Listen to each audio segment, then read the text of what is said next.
Remember when you ran away and I got on my knees and begged you not to leave because I'd go berserk? Well, you left me anyhow, and then the days got worse and worse, and now you see I've gone completely out of my mind. And they're coming to take me away, ha-ha, they're coming to take me away, ho-ho, hee-hee, ha-ha, to the funny farm where life is beautiful all the time. Hi, I'm Vince Weston, and this is, of course, my Tom Daniels build. Of course, you remember from October when I put up my entry video, I'm doing the paddy wagon, but I'm not doing it as a police vehicle. I'm doing it as, in the unpolitically correct term of the insanity wagon. As you remember, when I saw the padded interior, it made me think of a padded cell, so I went off on that direction. Where I'm at right now is I took it out in the backyard and stuck a cherry bomb in it and blew it up. Or introduced it to the hammer, as Kenny would say.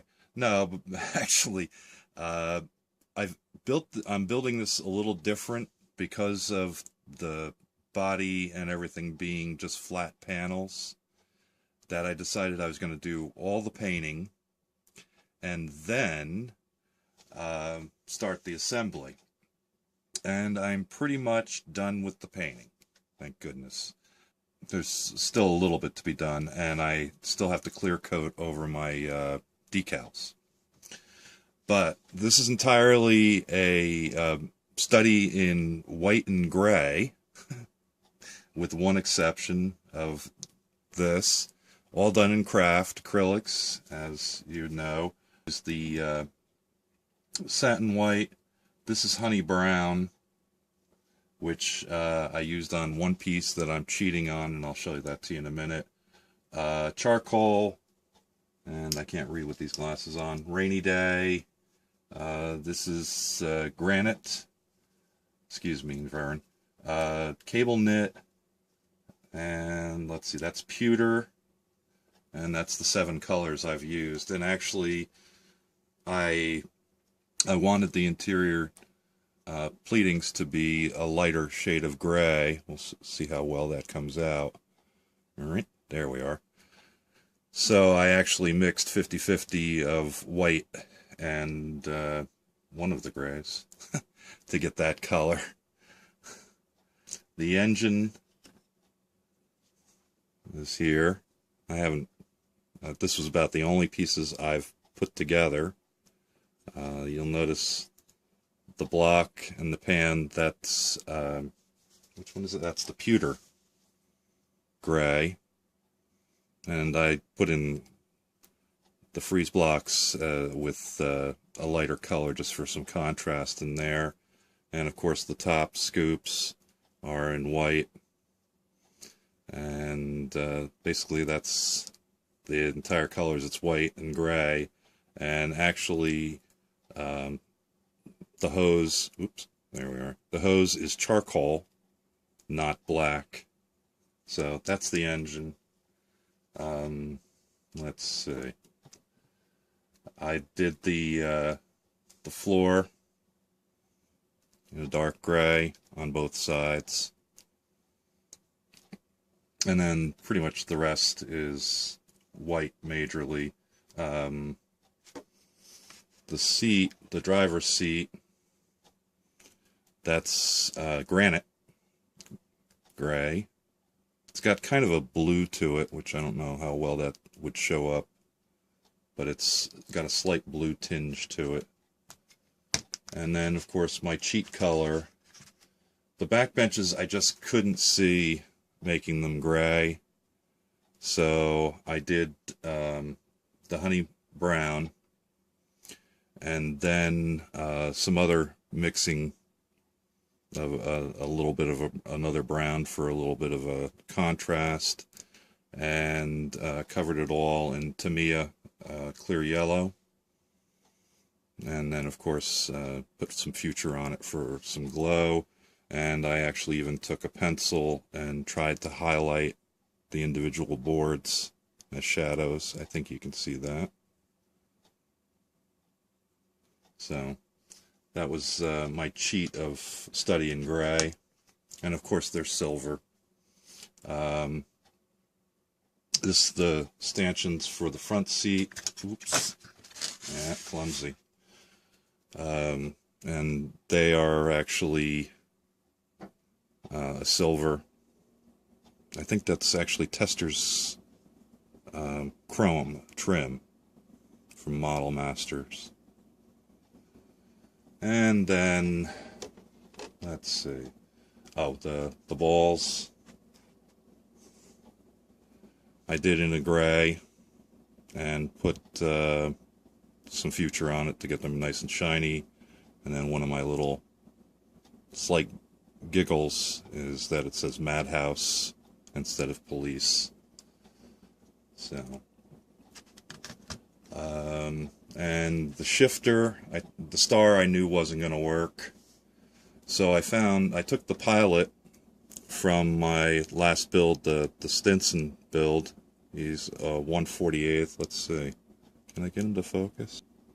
So I took his head and carved off his hat and everything else, and just left myself this little strange head, cutting him off the body.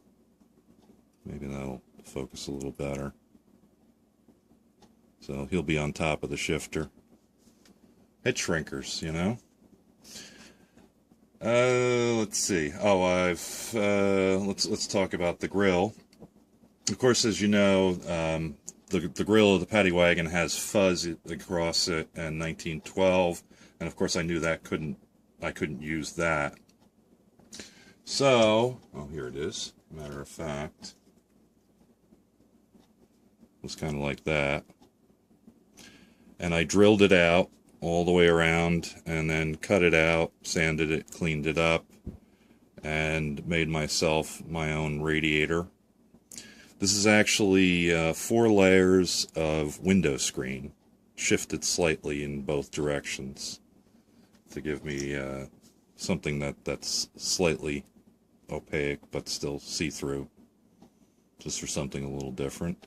And then from handling it so much, I wore off the chrome, and I kind of messed it up a little bit, but I used a Malto pen for the chrome, which I've used in a couple of places, and I like it. I've had a couple of issues, but I think that's of my own doing. Let's see. Oh, the dashboard to change directions. Let's see if this will focus. I don't know how close I can really get.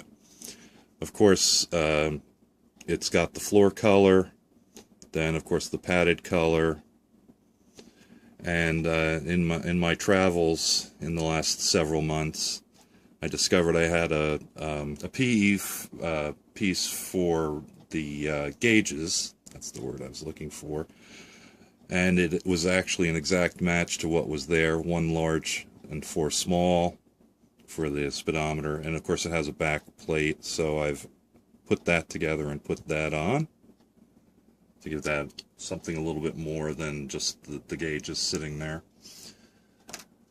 And walls, I did the top, of course, in the dark charcoal. It's a little streaky, but I guess that's, you know, the way my dull coat came out. I may hit that with another coat from a spray can. And then finally, of course, the piece that you've all been staring at is the sideboards. I guess I should cover that up too. And this is actually Greystone Park Psychiatric Hospital in Morris Plains, New Jersey, which is actually considered to be one of the worst asylums of the 20th century. I put a little Red Cross in gray on the top, and number 13, of course, for those who have triskaidekaphobia. I've hit the the bars on this one just to test to see if I could actually do it with the Malto liquid chrome. I haven't done the other one yet, and I haven't done the window between yet either. I wanted to clear coat it first because I noticed that the clear coat seems to take the chrome down a notch. That was one of the first incidents I had with the radiator, was that I used Future on it, and it kind of took it down a little bit too much. Watch out for the flying hand. So now I'm starting to ramble. Is there anything else involved here? Oh, I did finish the rear end too. Got that pretty much together. And the tires. And this is the Model Masters chrome trim. I figure for a little contrast to the real chrome, that would be something a little bit less for the springs. Oh, that was the other thing I meant to talk about. When I noticed in this kit when I got it, when I started to work on it, was this end of it was hollow in the back, where the spring goes. On the inside, there's a big hollow piece. So basically, I cut off the cap, put a piece of plastic tubing in the inside, which I drilled through, and I wrapped it with some wire, some nice chromy looking wire, and put the cap back on. And I think it looks a ton better. So that was the other thing I almost forgot to tell you about. But things have looked like they fit together pretty well. I've done some test fitting, and everything looks like it should be not too much of a problem to start the assembly. If you've ever built this kit, you know it basically starts from here. Well, I mean, first, of course, you do the engine, and then you take the chassis and you build up, put the engine in, build up the rear end, build up the front end, and then you start to build up the body on top of it, and adding the details. Hopefully on the build up, as it is, it won't be too much of a problem. Take care, and we'll talk at you later, hopefully sooner than 4 months on this project. I gotta admit that this project didn't get started because of other projects I was working on, like the Stinson and anyway, and jumping into a whole bunch of group builds and getting that all figured out. But this is the group build I'm trying to get through now, and then we'll see how the rest of it goes. So, talk to you later. Bye-bye.